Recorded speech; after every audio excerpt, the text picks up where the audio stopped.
people were made fun of if they were trying to use nutraceuticals. They were gaslighted. There were a lot of what I'm going to call propaganda techniques, which are now being remarketed as marketing techniques that were adopted by the government and the pharmaceutical industry to disempower people and to make them defer to authority figures. And my thought is that parents know their child best. You're the best advocate for your child. And I want them to feel confident in asking the hard questions and not blindly trusting what they are told. Welcome to Demystifying PANS and PANDAS, the podcast where we uncover the mysteries, breakthroughs, and hope behind these life-altering conditions. I'm Dr. Nancy O'Hara, a board-certified pediatrician, educator, and advocate with over 3 decades of experience helping children and families navigate the challenges of neurodevelopmental and neuropsychiatric conditions, especially PANS and PANDAS. These disorders can feel overwhelming, but here we'll break down the science, explore transformative treatments, and share stories of resilience and recovery. If you've ever wondered what's possible for your child or how to find answers, this is the place to start. Let's dive in. Hi, everybody. It's Dr. Nancy O'Hara again at Demystifying PANS PANDAS. And I know you guys hear me say every time how thrilled or excited I am to have somebody join us. But today, I mean it from the bottom of my heart. Not that I have meant it all the time, but the person I'm talking to today is an incredible clinician, an incredible doctor, an incredible writer, and a dear friend of mine, Dr. Elizabeth Mumper. Dr. Mumper is an extremely valuable member of our community. She attended the Medical College of Virginia, did an internship at the University of Massachusetts. She did residency training at the University of Virginia. She was a chief resident there, and for many years had 2 practices, Advocates for Children and Advocates for Families. And Advocates for Families is her practice devoted to the care of children with autism and other neurodevelopmental problems.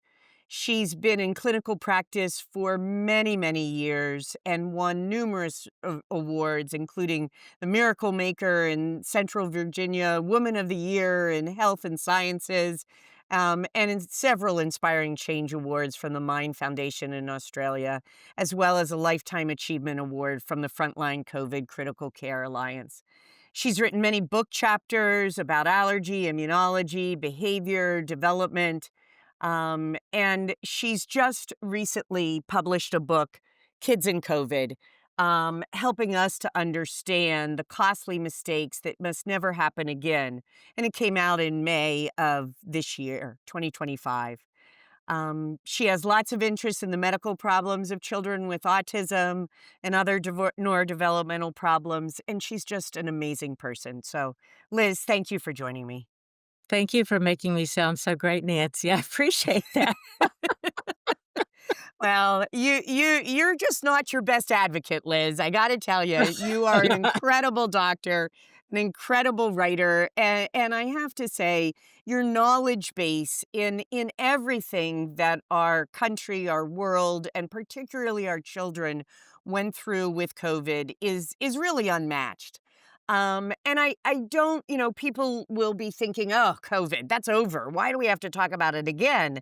Why is she writing a book on it now? But there are so many lessons for us to learn from it that I really do think it's important, and not just because you mentioned me on page 138 of your book, in case anybody wanted to know. But why did you write this, first of all? Well, in the very beginning of COVID, it just never made any sense to me, the things that were being done.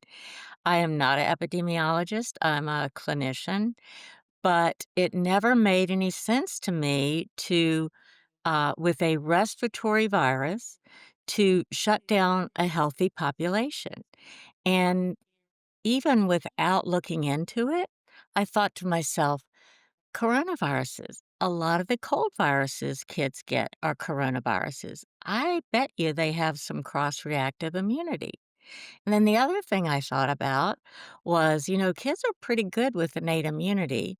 I bet they might do better. And why is nobody talking about stratification of risk?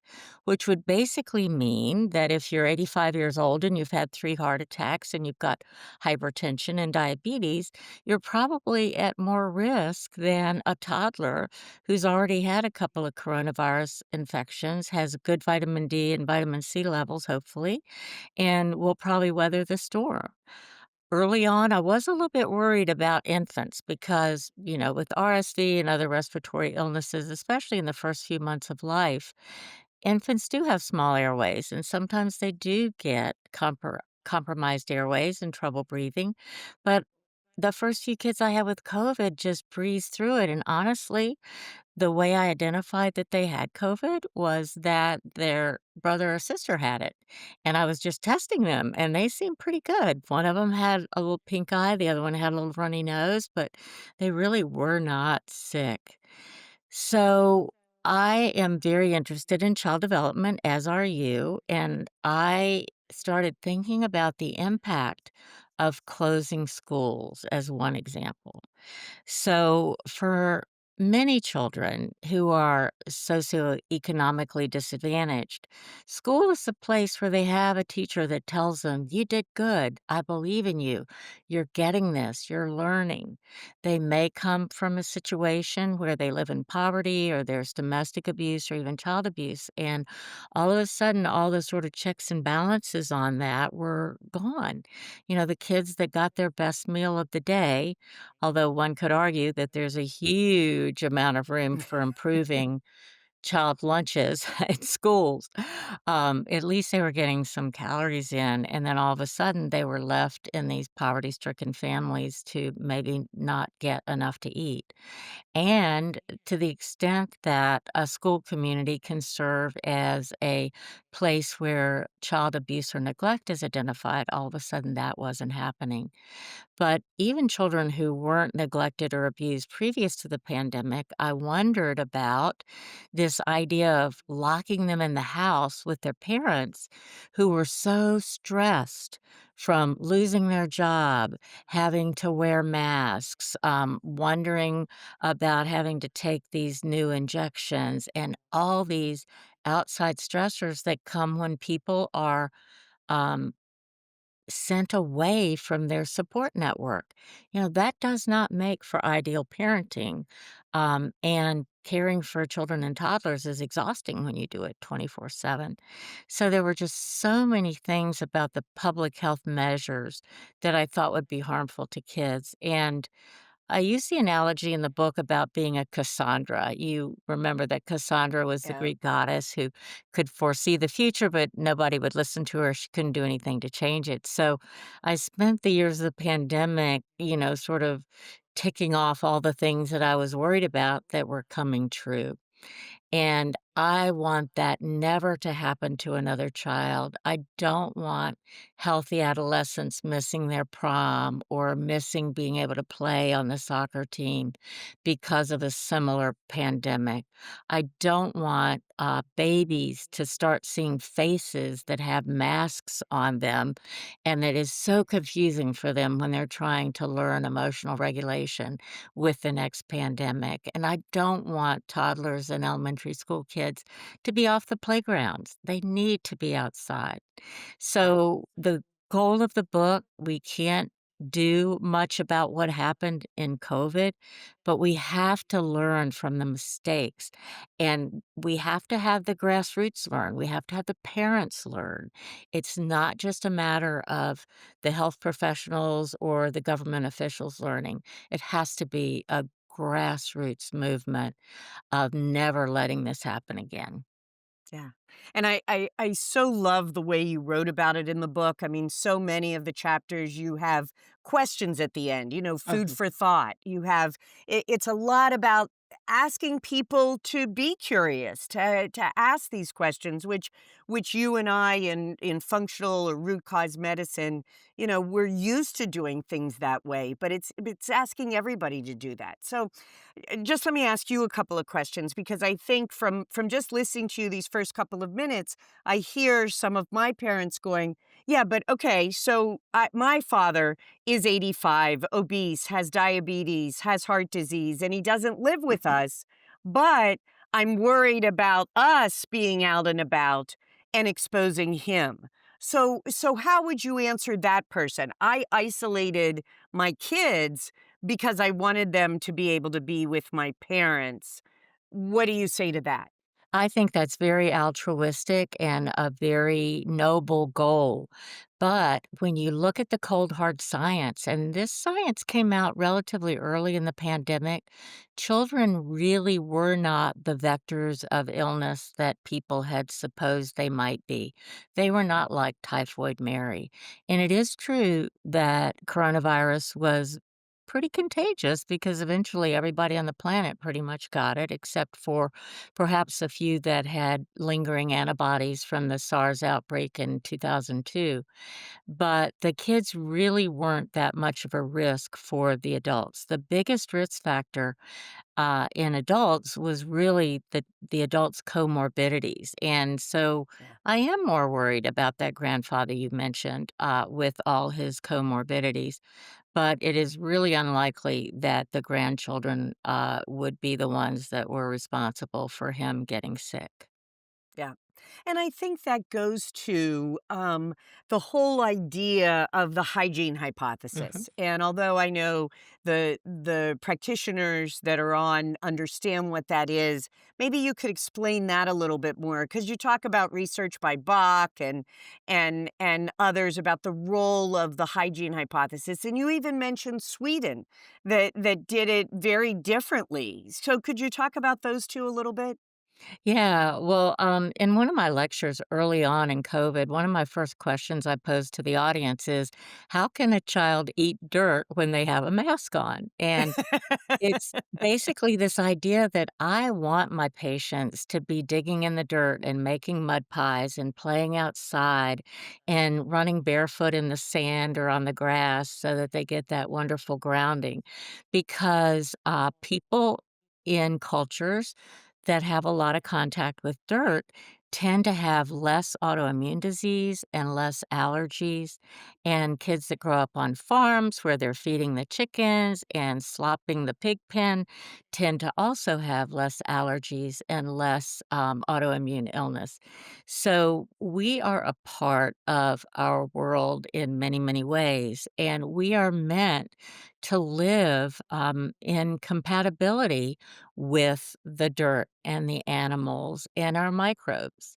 So, one of the things that I did not like about the lockdowns was this emphasis on washing your hands all the time. We took a perfectly innocent song, the happy birthday song, and turned it into a timer for how long you needed to scrub your hands. And I know that in my patients, they ended up being much more afraid of germs and much more afraid of other people as vectors for germs than I want them to be. I want them to get the idea that we have good germs in our guts that do a lot of good things for us, like Yeah. make vitamins and help us digest our food and move our stool through our intestine. And yet, the kids that were toddler and elementary school age, I think, got a very different message there. You Yeah. mentioned Sweden. I so admired the public health director in Sweden who got so much criticism when he came out and said, our approach is going to be to protect the elderly and the vulnerable. And yes, for old people in the nursing homes, we're going to be more strict, but we're not going to close our schools. And by doing that, they proved that they did not have any more COVID than other countries that did masking and lockdowns and all kinds of things to try to temper the spread. And what happened in Sweden is what I had hoped would happen here, which was that the young, healthy people kind of took it on the chin. They got COVID, they made antibodies, and then they didn't spread the infection as much.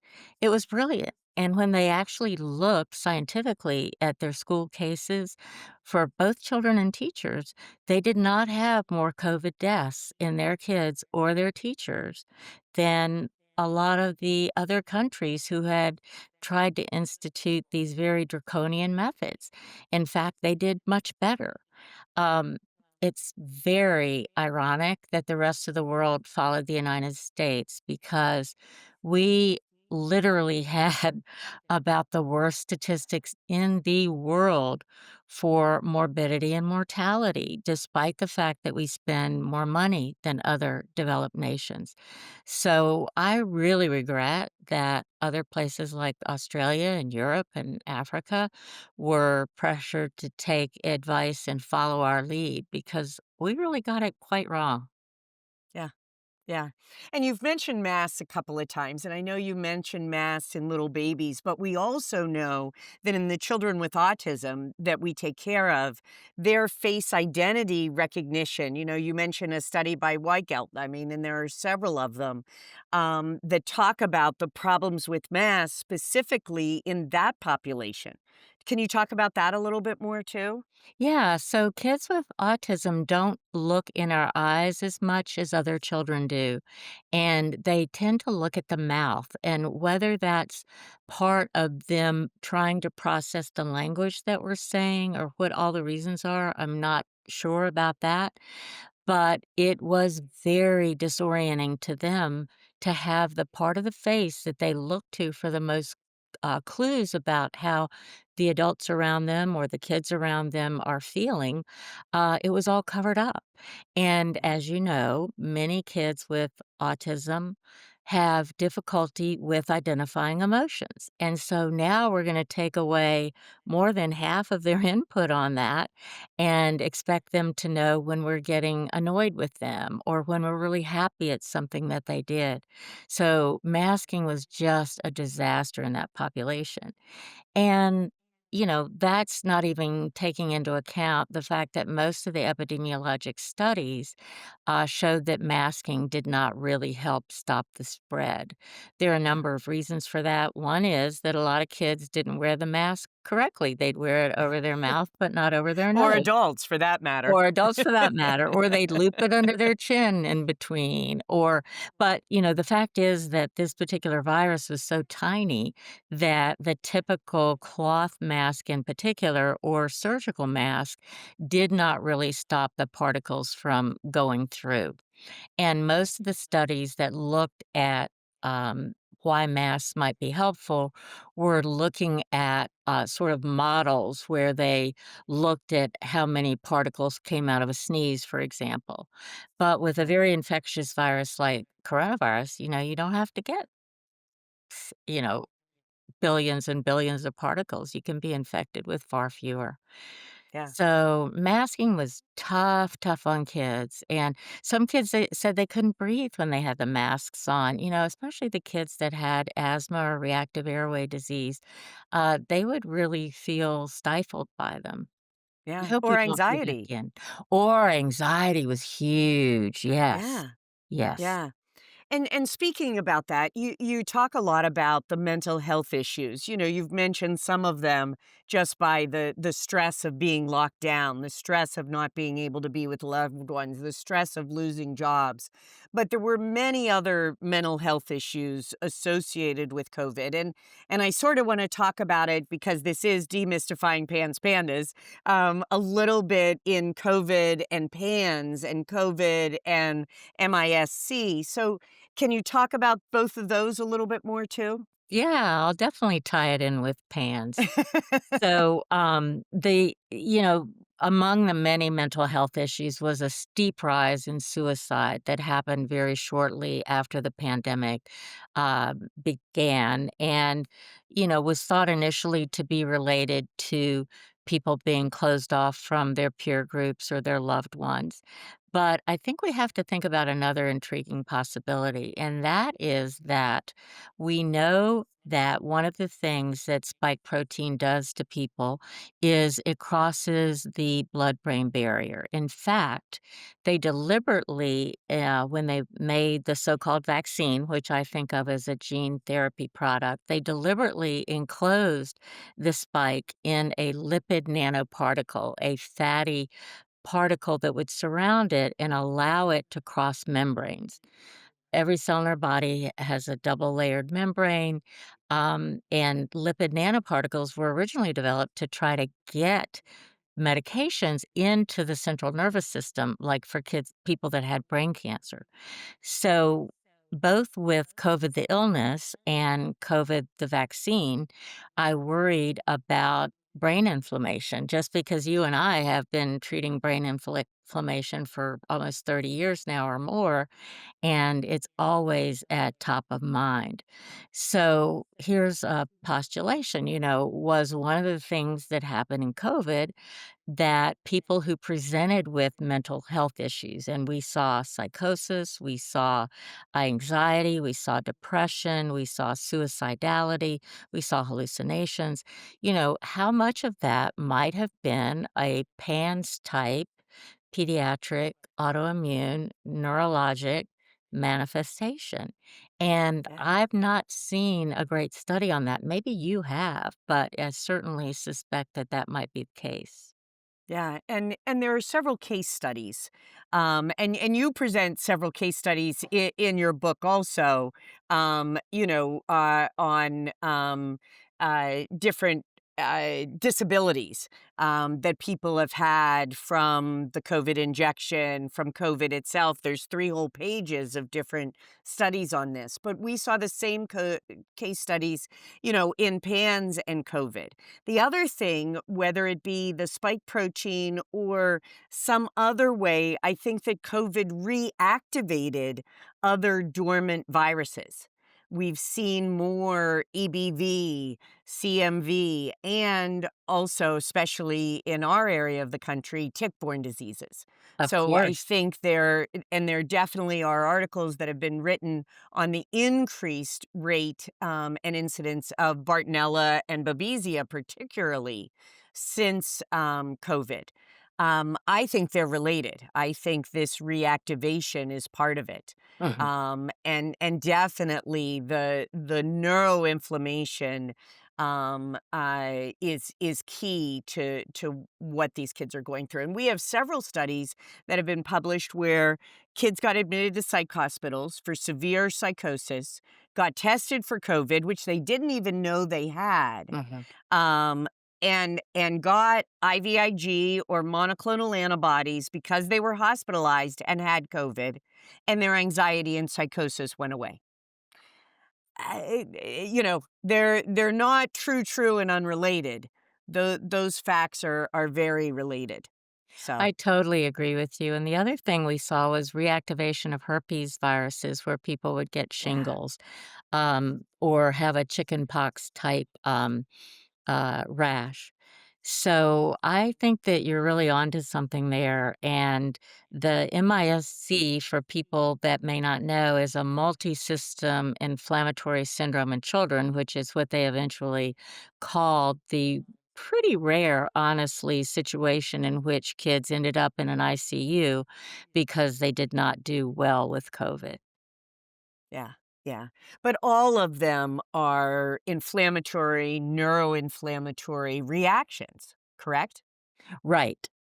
And Yeah, one of the big advances in psychiatry now is that we are starting to recognize the role of both systemic inflammation and abnormal gut flora diversity and composition in mental illness. For example, certain types of E. coli are really necessary for you to make serotonin, which is the neurotransmitter that makes you feel happy. And if you're low in those E. coli, you are more likely to be depressed. Yeah. Yeah. I mean, the gut brain connection, if we haven't recognized it yet, any of our listeners or people that are watching this, that is something we have to understand. I mean, you talked about living in the dirt and eating dirt, harder to do with the mask on and all of that. We talk about all the good germs that our gut needs for neurotransmitters, for normal immune system, all of that. And also diet and nutraceuticals. I mean, some of the things that you and I talked about at the very beginning with viruses in general and Mhm. with COVID in specific were things that kids needed, nutrients, vitamin A, vitamin C, vitamin D, that they needed in their guts and therefore in their bodies and their brains.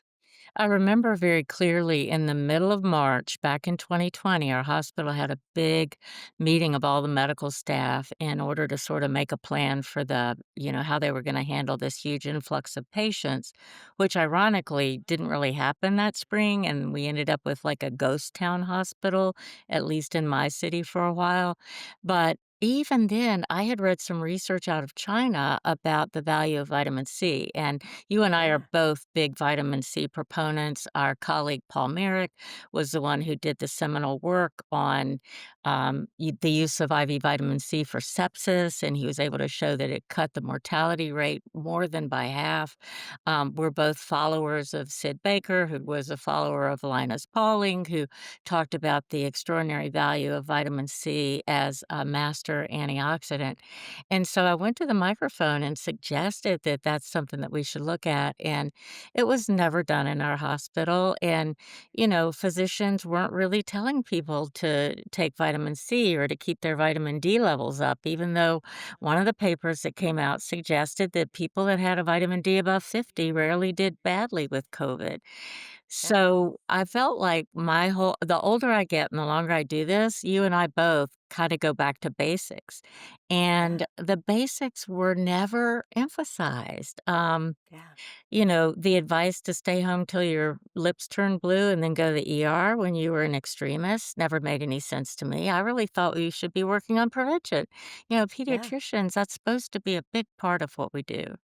Yeah. Well, I've told this story before, but two of my friends are invasive cardiologists in a very poor small town with lots of people with diabetes, obesity, hypertension, very, very high risk communities. And they gave all of their patients in their practice a paper bag. And in that paper bag were vitamin C, vitamin D, vitamin A, and a couple of other very innocent, very good medications that to use in prevention, and that was it. And not one of their patients got admitted to the hospital, let alone pass away.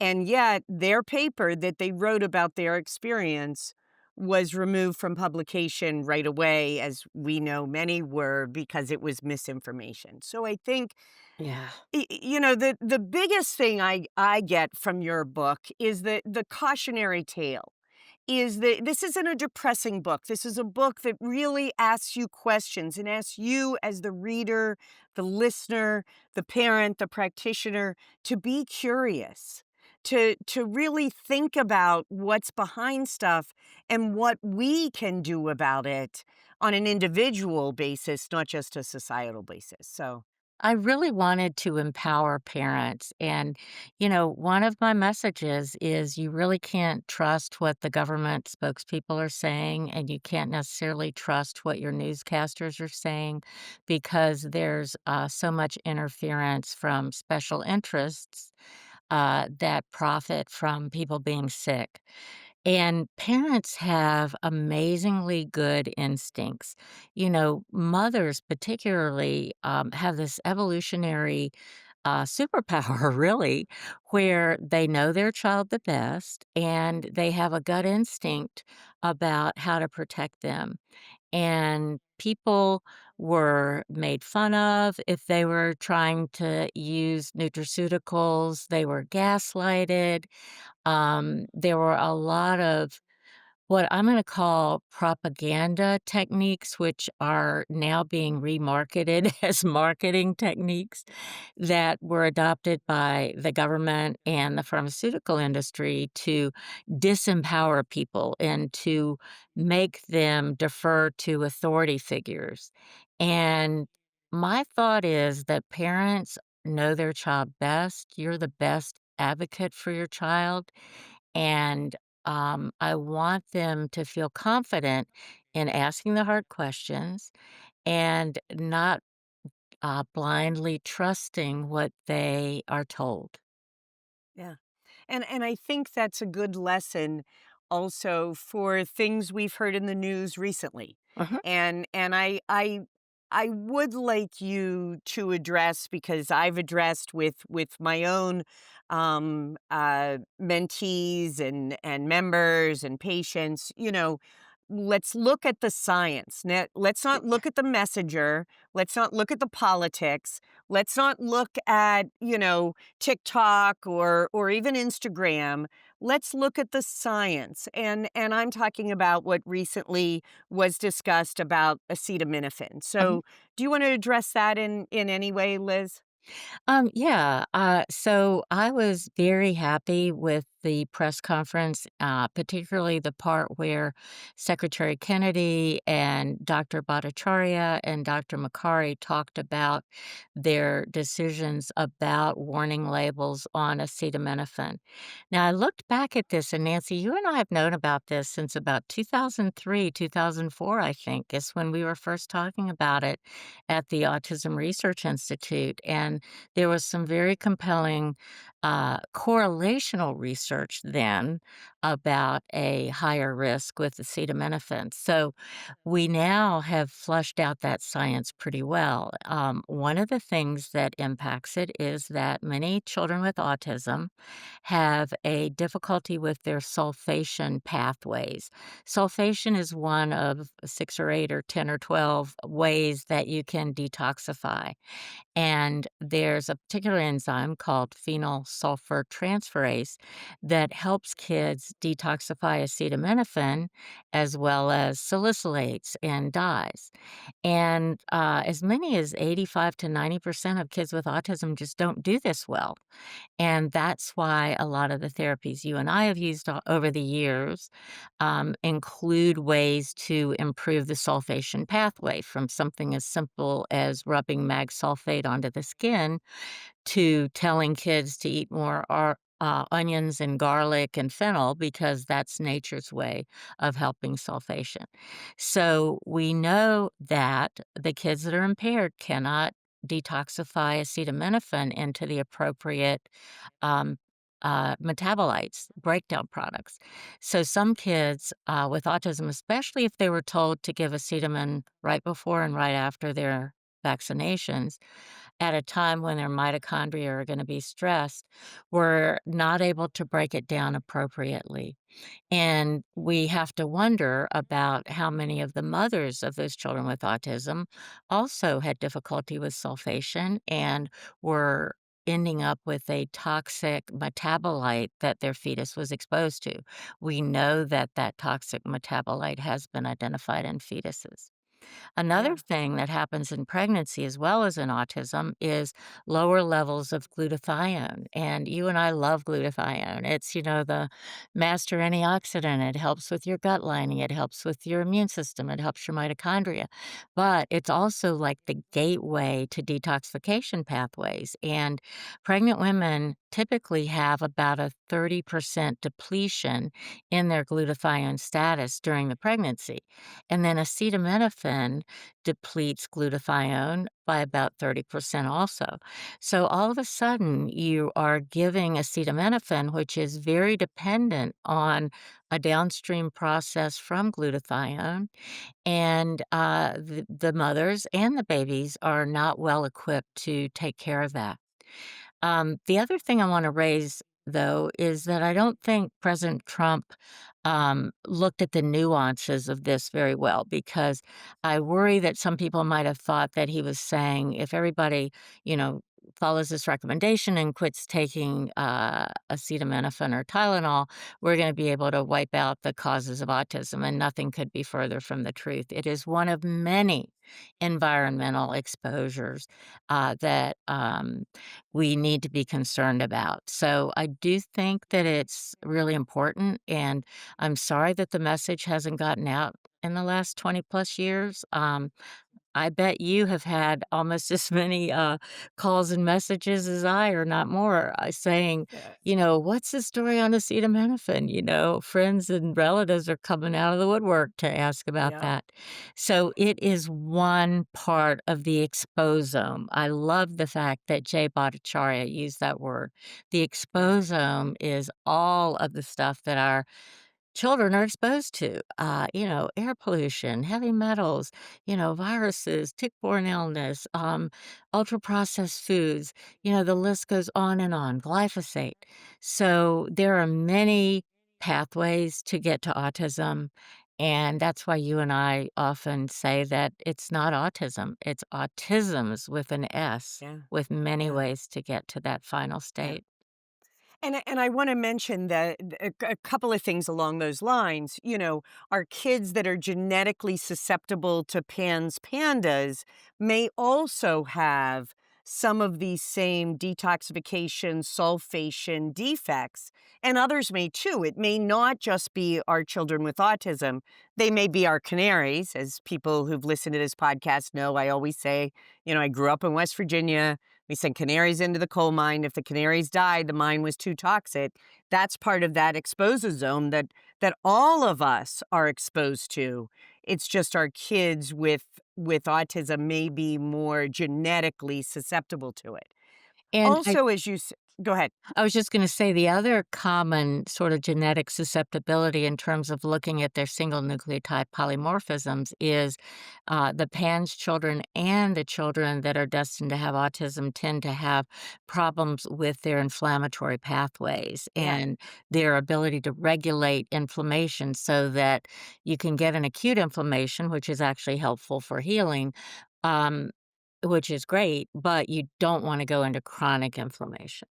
right, right. And we're gonna get to that in 1 minute because you do such a good job of describing what is considered like a persistent cell danger response. But just a couple of other things I wanted to mention specifically with relationship to this is number one, yes, you and I have known about this research and the correlation for decades, from Jill James and Dick Deeth and many others' research along these lines. But there is more recent research in 2024 and 2025 by William Parker and those at Mount Sinai and at Harvard and several different places showing that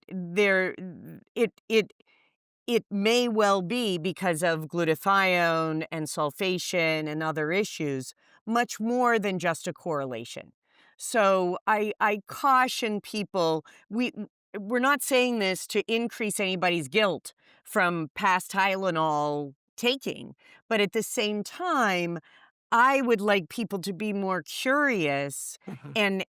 and really look at what the science is saying.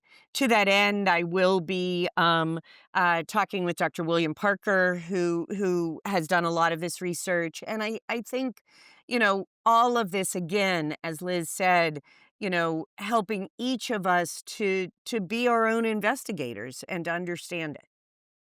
Great advice, and I'm gonna tune in to hear Dr. Parker.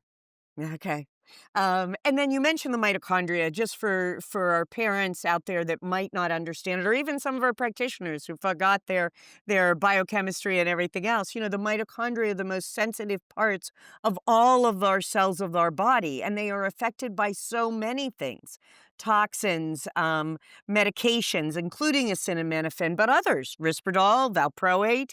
They're negatively impacted by poor nutrition, poor diet, back to the dysbiosis and the gut and all of that. So the mitochondria, pretty much any symptom at any age in any organ can be mitochondrial dysfunction, but the mitochondria take the biggest hit when there's any trigger, COVID, anything, and why they take the hit and why there's a problem in some people, genetically, genomically, is because of this persistent cell danger response theory that you and I know that Bob Navio put forth many years ago. Can you describe that? Because I think as it relates to COVID, as it relates to acetaminophen, as it relates to so many things, it's a very important piece for people to understand.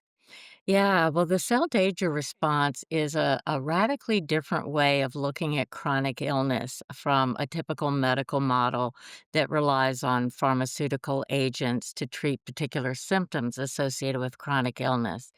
And the basic idea is that when a mitochondria is threatened by all the things you mentioned, or by heavy metals, or by this weird spike protein being able to penetrate into its cell membrane, it tries to contain the damage.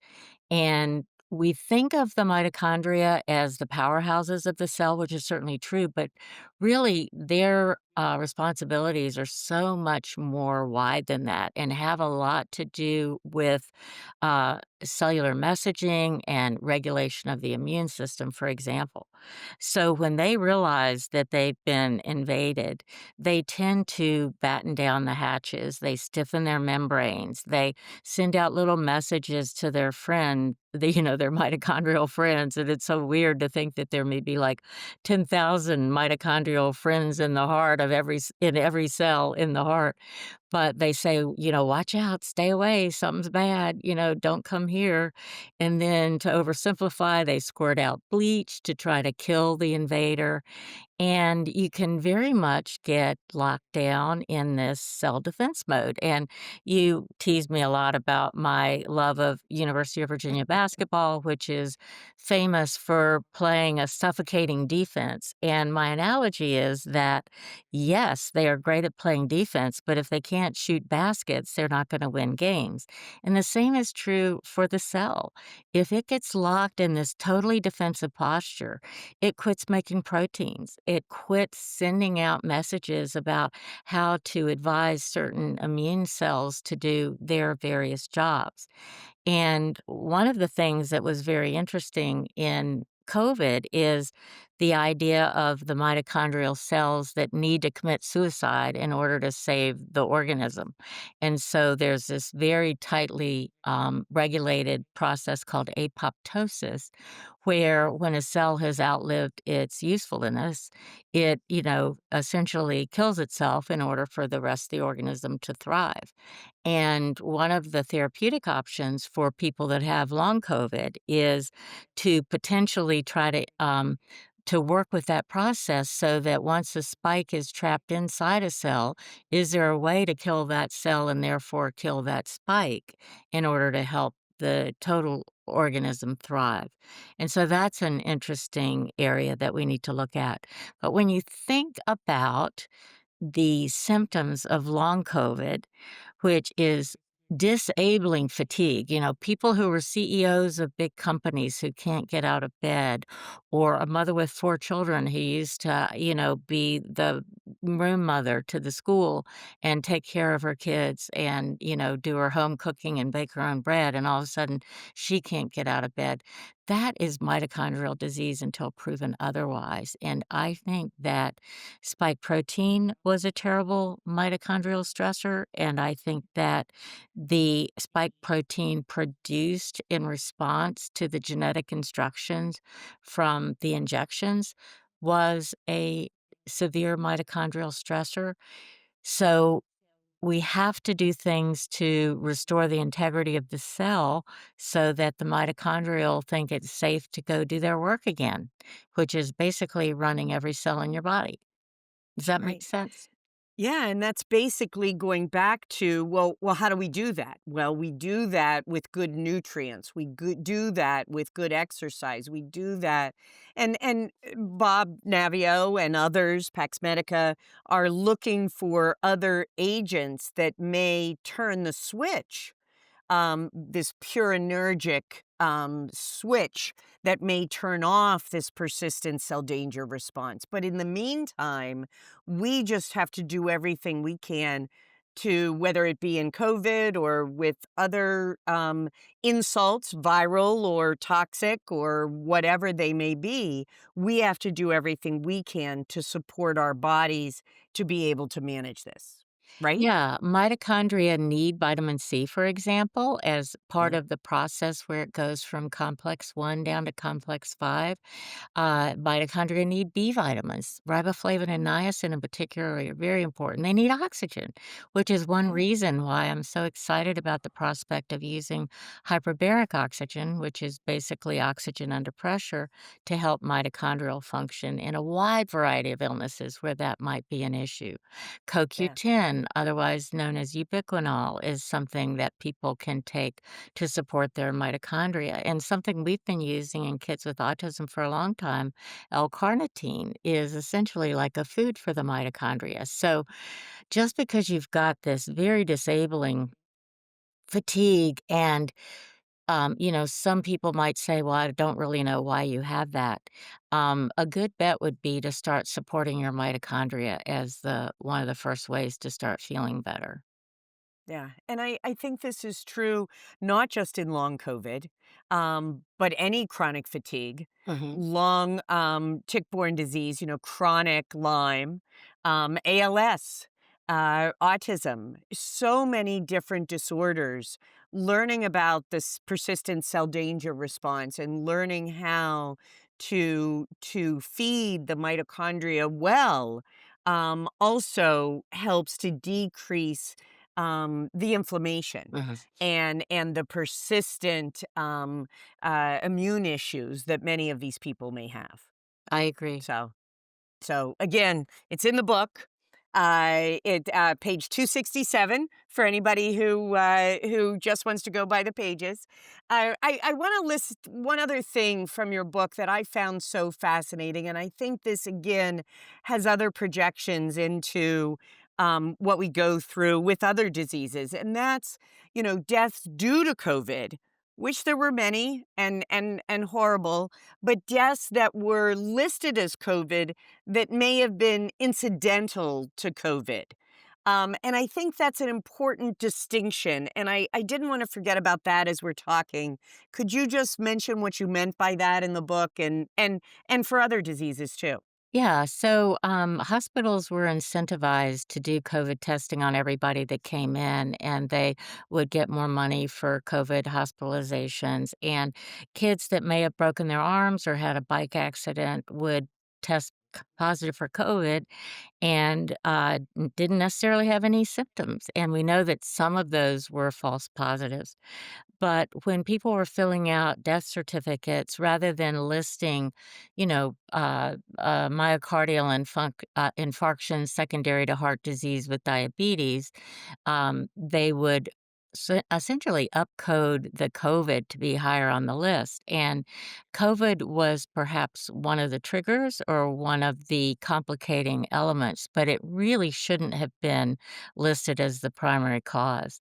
And Marty McCary, who is now the head of the FDA, was one of the ones that did the research on kids. And when he looked at hospitalized kids, he found that 45% of the kids listed as having COVID were not there for COVID at all, and their hospitalization really wasn't impacted by COVID at all. It was an incidental lab finding, and it led to a lot of misclassification for sure. And that led to some of the fear mongering that led many people to estimate the mortality or chance of dying from COVID as much, much, much higher than it really was. I've had parents tell me that they thought that if their child got COVID, they had a 1 in 2 chance of dying.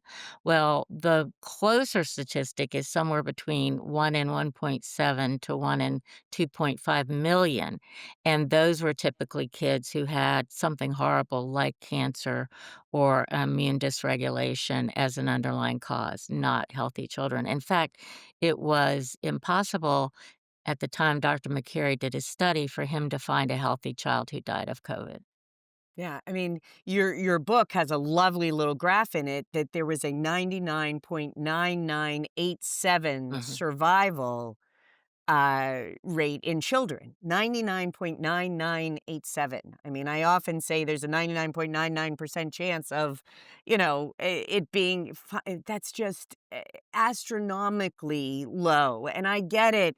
There were children that were impacted and many, many families that were majorly impacted. But I think what this book does for me and should do for so many people is just help you.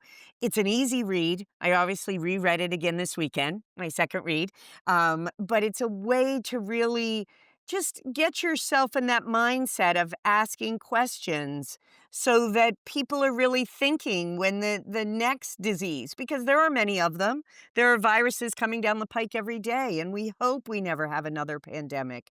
But I think all of us being prepared with just being, again, I've said it 3 times now, but just being curious is helpful. Mhm. So from your perspective, Liz, how can we, as practitioners that maybe are very curious, learn more about this? How can we get this message out more? What do we need to do?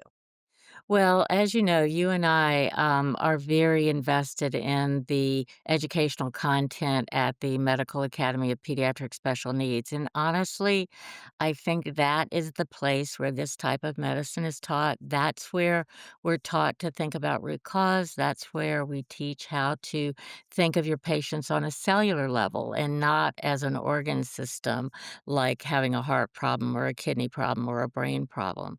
And I was just at a conference this weekend in which one of the speakers challenged us to think of something that we really wanted to do to leave a legacy that was hard and that we had no idea how we'd do it, but to actually say it out loud and commit to it. And the thing that immediately popped into my mind was I want to have the Medical Academy of Pediatric Special Needs go global and teach clinicians everywhere this way of thinking until it becomes standard of care for pediatrics. So I'm putting it out there to you all. I've gone on record saying that that's what I'm going to be working on.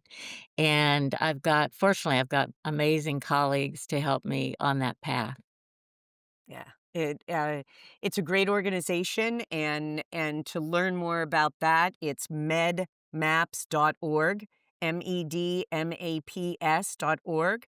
And if you are a practitioner listening, and if you are curious, please come. And practitioners of all ilks are welcome. DOs, MDs, naturopaths, health coaches, chiropractors, nurse practitioners, PAs.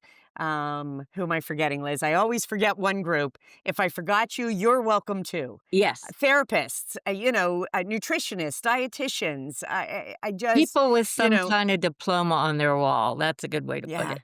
Yeah, and just, we are there to help you learn what root cause medicine is so that we can fulfill Liz's dream of making that the standard of care. So, I think that's a wonderful, wonderful dream, Liz. And I think it would also be wonderful if more of our listeners and watchers got your book. Where do they get it if they're interested? It's available on Amazon.com and it's available on BarnesandNoble.com. Unfortunately, with the publisher that I used, which I chose because they were going to contribute to Children's Health Defense with the profits, does not get it into bookstores directly. So that poses a bit of a barrier. I'm also going to be carrying it around with me to any conferences that I speak at the next couple of years. And so if you come to one of the MAPS conferences or you come to some of the other conferences where I speak, you may be able to get it there. If you do buy it from Amazon, please review it for me because the more reviews that Nancy and I have on our books, the more likely it is to come to the attention of the powerful people who have the ability to make policy for children with these problems. So that would be great. Yeah. So, Liz, I could talk to you for hours, obviously, and we will off air. But for everybody that's listening or watching, do you have any last words of hope, of wisdom, of anything that you'd like to share with everybody? So for the clinicians, I'm going to go back to a mantra that I've used through my whole career, which is look at the baby, listen to the mama. It is so important to listen to parents, to believe what they say, and not to gaslight them and disbelieve them just because they tell you something that you don't know about or hadn't heard of before. And for the parents, I would say you are your child's best advocate. Trust your instincts. And if a healthcare professional seems to be trying to coerce you or bully you into doing something, you should probably walk away and reconsider someone else. Well, Dr. Elizabeth Mumper, you are an incredible clinician. You wouldn't bully anybody out of the room, and you listen better than anybody. And it's a wonderful book. It's a wonderful message. And I so appreciate you being on today. Thank you, Nancy. I really appreciate the opportunity to reach your listeners. All right. Till next time. Bye, everybody. That's it for today's episode of Demystifying PANDAS. I hope you're walking away with insights, tools, and hope to help you and your child on this journey. If you found today's conversation valuable, be sure to subscribe so you never miss an episode. Share this podcast with anyone who might need it. It could be the lifeline they're searching for. And if you have a moment, leaving a review helps us reach even more families who deserve answers. Also, for more information, training, and community, check out our website, drohara.com, and join our annual membership. And remember, every step forward, no matter how small, brings us closer to healing and understanding. Until next time, be present, be hopeful, and we look forward to seeing you next time on Demystifying PANS.